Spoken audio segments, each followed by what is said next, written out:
Okay, so when we're speaking to us about strategic communications, how many of us feel that frustration of having to defend the value of the work you do? One of the things I'm really passionate about is training and equipping communications professionals to, one, understand the value of the work that they do, because you are the first person to advocate for yourself and your function.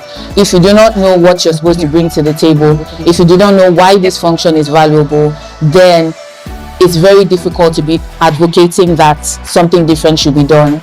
Now, we talk about strategic communications. This is what it is all about.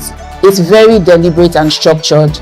Sometimes I find that communications people, when we're asked to do something, we'll just say, maybe an organization, they want to do a launch or there's something they want to do, and immediately you're like, okay, we'll do a social media campaign.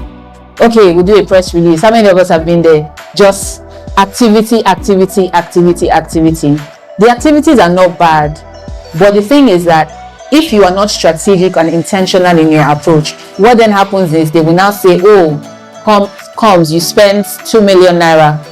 What did you bring in return? What value was added? And because we didn't think about it end-to-end strategically, it then becomes difficult to articulate the value. And that's where strategic communications comes in. You think, why are we doing this? What are we trying to achieve? That must always be your first response. Your first response should never be, okay, let's go and do social media. Let's go and do this. It should be to understand, one, why are we doing this? What are we trying to achieve? And then understand from the business perspective, what does success look like? You know, I was speaking to some people recently, and I was saying, if the metrics for your CEO in terms of media engagement is that he's featured in tier 1 media, and any media, as long as it's media, your own is media, but your boss is like, if I'm not featured on Forbes, you've not done your work. You know that both of you have two different views on what success looks like. And so you must align with leadership. What's the success look like from your perspective? And let them define it to you, not in vague terms. So sometimes they say things like, we want to be out there. What does out there mean? Right? Out there in terms of what? Do we just want to, or we want to go viral? Virality means what? Don't take it for granted that you know the meanings of these things. And so you're able to align your communications efforts with your organizational goal and objective to support the performance. You are very critical. This is not some of you here have taken our Comms Intense Africa course. You sit at the center as communications, managing trust, managing reputation, and enabling, like literally legit. I can show you how you are enabling the organization to achieve organizational performance. So there's sensitivity that comes with the role. So just quickly, what is your role? Number one, you're guiding your organization's reputation. And especially those of you that work in sensitive organizations where your industry is highly regulated, e.g. the finance industry, you have to be very, very careful what we put out. What is the messaging? Are we infringing on regulation? It can't be, oh, it's trending, let us jump on this trend. You don't want to jump on the trend and your organization is fined. And it has happened in the past. I will not name names because they are competitors of this institution, so I'll not name their names, but we know them, those of us that know. So you don't want to do that. You have to guide that reputation and ensure it's preserved. Now, the goal for you as a communications person, even if you're just starting your career, I think I was hearing in the introduction, we have a student here, we have people just starting, is to become a trusted advisor when they are not taking a step without you speaking or guiding them. But that's you being proactive. For you to be flagging, hey, guys, we want to do certain things. Is this the right time? There's some times that I will have clients that want to do certain things, and because of what is happening in the country, we'll have to tell them, not the right time. Stop, pause, until that thing stops, or if that is your role. You have to give them insights from outside. It doesn't matter if they don't listen. And I always say that, please give your counsel. Do not say, oh, they will not listen to me. Protect that reputation. You provide strategic counsel that will help the organization to build and maintain trust. You see this build and maintain trust. very important with key stakeholders and the public. There is a huge crisis of trust right now. And you see it on, I know if you are on Twitter, I hate X, it's called X. That place is as toxic as can be. It's like they just want to see the things from the negative. Somebody is like, yeah, my father, is a good dad. They are all traveling. Oh, your father is a slave. Why are you traveling? And you're just like, how did we get here from here? So there is a real crisis of trust institutionally. There is a crisis of trust, and so you need to be thinking about your stakeholders. How do we preserve and maintain trust? Because without trust, no organization has a social license to operate. And so how do we make sure that we maintain trust? We send the right messaging at the right time, that we are not tone deaf in our communication. There was an organization, I met the CEO, it's an organization in the capital market space, and they want to list in a few months, and the CEO was like, oh, just go through, because you just introduce yourself. So you do strategic communications. I was just speaking to him, and then he said, oh, go through my LinkedIn, just do an audit. And the first post that I saw was a meme that was meant to be funny. So I said, sir, is your brand is it a humorous brand? Is that what you're asking? I said, I don't understand. What's funny about is this funny to your investors? They looked at me. I said, it's not funny, sir. And it's even now on LinkedIn. It's not even on Instagram or TikTok, on the most professional platform. I said, what's funny about this post? He stopped. He said, at the time I finished analyzing just their LinkedIn and their website, I said, your investors will not take you seriously by your digital footprint. They called me the next day, please, can we have a meeting so that we can discuss our strategic communications outlook until we get listed? Because these things have an implication. Number 3, you shape narratives and you communicate on behalf of the company to connect with diverse audiences. We have, I don't know how many generations now we have in the world.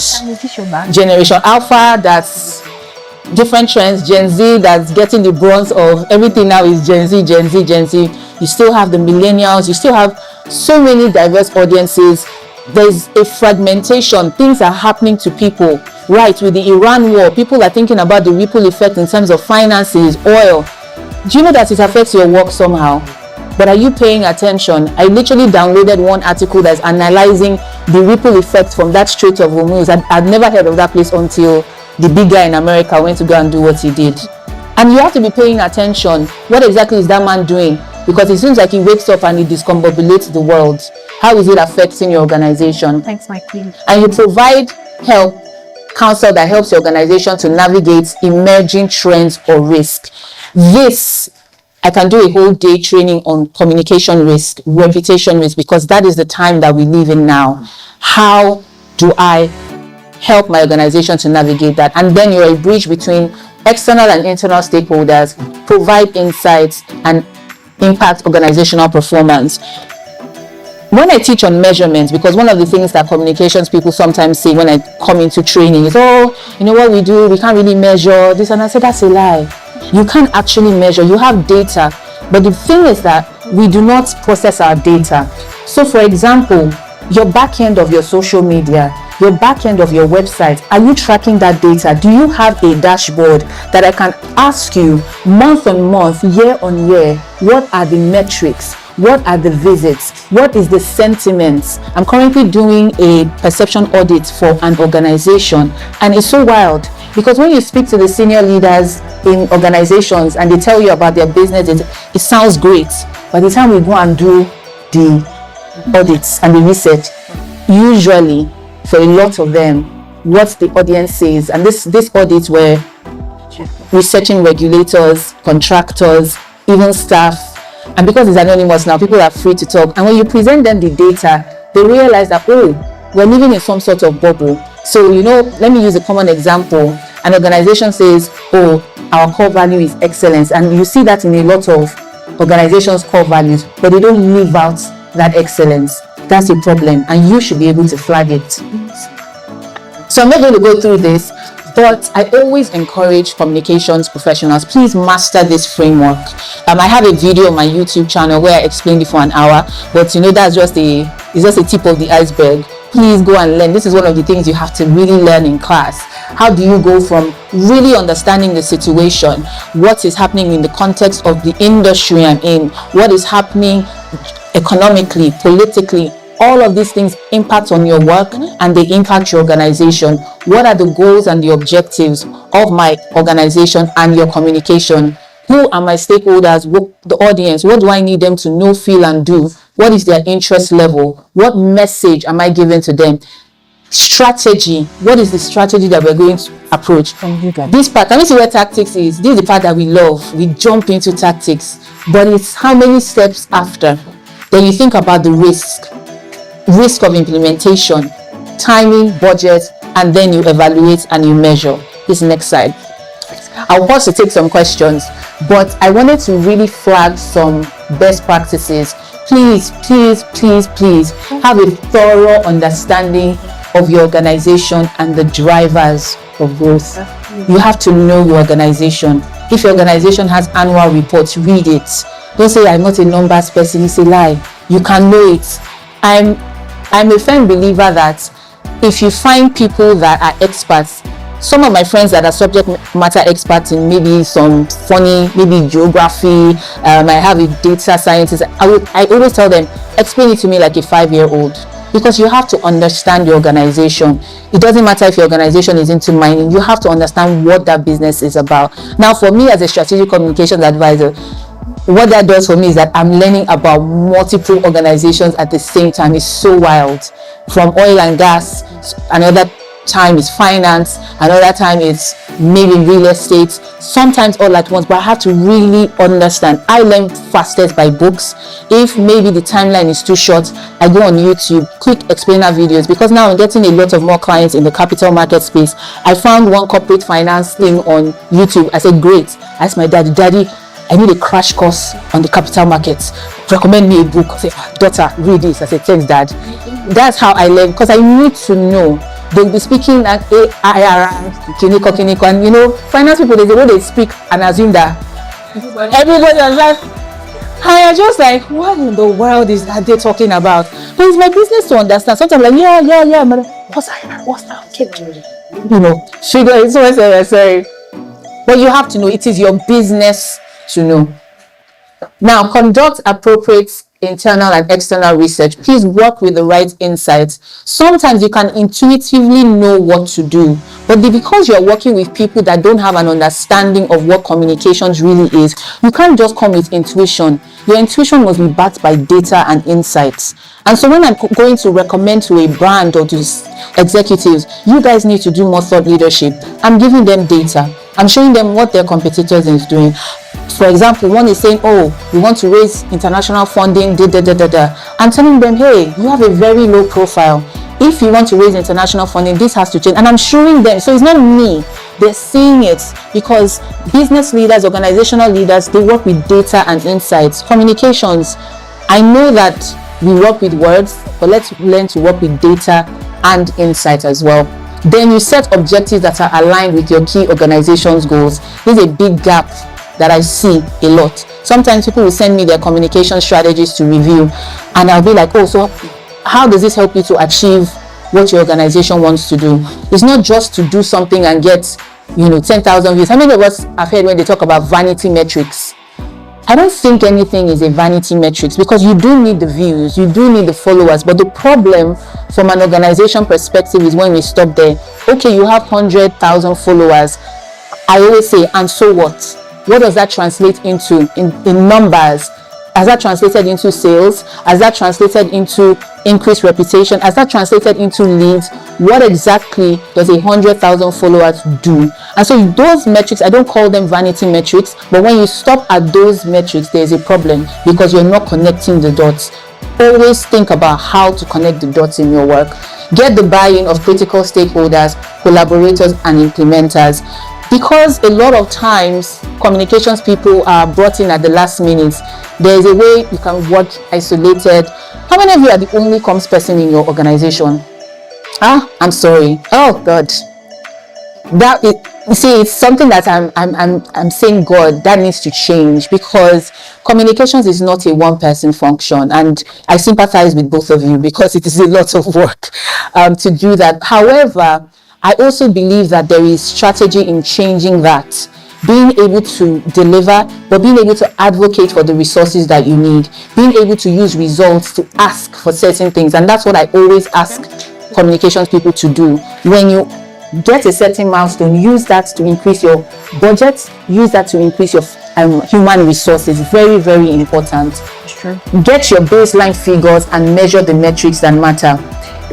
When you get to the end of a campaign or an activity or the end of the year, and you're trying to establish what the communications bring to the table, I hope you know that it's already too late at that point. Why?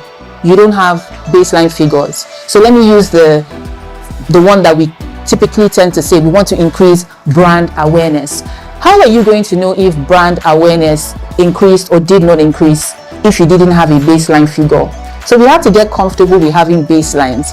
And that's why, you know, when I was speaking to you about going to your back end and getting trends, you must be able to know peak periods in terms of your activity and engagement. Your dashboard will be able to show you that between April and June, this is our peak period. And so you kind of know that data. Some of that data will not sit with you. It might be in your CRM, it might be with sales, but please sync it and use that to build your insights. And finally, develop processes and standards for your communications function and ensure it is well documented. Over the last maybe 12-15 months, I have been sitting down with communications teams to say, what exactly do you do? What is the process? What is the framework? Now, those of you that you're the only person, do you know that having the right structure and processes can help you? So when people come and say, oh, we have events, we need flyer, do they have a process that they go through? Do you have the things that you can give to them? You have to learn to empower people in other departments to support, because you're the only person in the team. Your work, is it documented? Do you have SOP, standard operating practices? Look, you really have to do, because that is how we show the seriousness of the work that we're doing. And the second thing is, I did this for an organization last year, and they began to say, communications is really working, because sometimes it's all in our heads, right? It's not documented. Try this thing, list out the things you do, the practice areas you cover, the processes, start creating standards. If they need certain information for communications, 2 working days. You people are not magicians. You can't tell me an event is tomorrow and you expect a flyer. Have standards and structures. So I will not be annoyed with anybody. I will leave that point, but it is very, very important. So I have a course on my YouTube channel. I share learning content for communications professionals on my YouTube channel. It's a big passion of mine. So you can, all the things that I've said, I've tried to condense it because of time, but I have a course called Unpacking Corporate Communications, where you can, watch the video. I think it's about 4 modules. So this year I'm trying to release bite-sized comms courses on different communications areas, and you can do that. We also have courses at the Comms Avenue. We have one actually next weekend. If anybody here is exploring or wants to explore being a communications consultant, so you want to come into the consulting side like me, I'm going to show you how. So that's happening next weekend. So I'm going to pause. I don't know how many minutes I have for questions, but was that valuable? Yes. Awesome. So I think I have time for 2. I just need to be sure with the time before I start seeing Vida raising the... Okay, yes. So I have time for 2 questions. So any questions, anything you want me to clarify, or any frustrations, or like, Adedoyin, this is what I'm going through in my organization, please feel free to ask. Okay.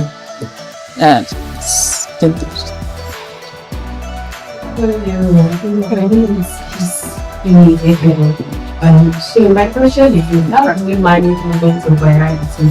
So they just put the post and go viral, and they have people viewing. How do you manage that? Positive virality. So you have people viewing. So you have people view. I'm not sure this is working. Okay. So you have people viewing, engaging, and all of that. First of all, I think my question would be, the post you put up, what was it about? Now, the second thing with virality is that, people can be very, very fickle. So you have to also be able to determine this engagement, is it from my core audience? Now, once I get that kind of eyeball, I want to be able to reintroduce my organization. This is who we are, this is what we do, so that I can start bringing into that funnel people that are my core target audience that may need what it is that I do, and then begin to nurture them. So because you went viral does not mean every one of those people are your target audience. They may move on tomorrow. But how do I reintroduce my organization, reintroduce what we do, so that the people that are actually interested, they get into that funnel, and then I can now begin to nurture that engagement and that virality and turn it around for something positive. So does that help? Okay. Anybody else? Any questions? That would make me ask you the question about internal communications, because I just realized that who determines what the tone of the organization is like. So I would like you to speak more to internal communications framework. I think that really sounds like a cultural issue within that organization, and a lot of organizations have that. When you have a situation where we don't know who we are, our policies, how we operate, how we engage, you'll find that it's a culture thing. So there is and that usually falls under HR, right? Where internal communications then comes in is, how do we shape that messaging? So if you take that Dangote example, clearly that eating of sugarcane was a frustration within the organization. HR had it and types memo as HR will do. Where an internal communications expert will come in is to say, okay, this is the message we want to send. If we use this approach of the memo, these are the risks. Can we even investigate why are they chewing this? Because I always like to diagnose the problem. Why is it that they're chewing this sugarcane? So is it that we should be packaging sugarcane and they have sugarcane dump it poster for? Do you understand? That is how an internal communications or a communications person thinks. You're thinking about diagnosing what exactly is the issue. There is a culture element there, but in collaborating with internal comms, is say who we are, who are we rather, what are our processes, document them, and then there has to be some sort of consequence. But if nobody is modeling it from the top, it's not going to cascade down. Right. Okay. All right. Thank you, everyone.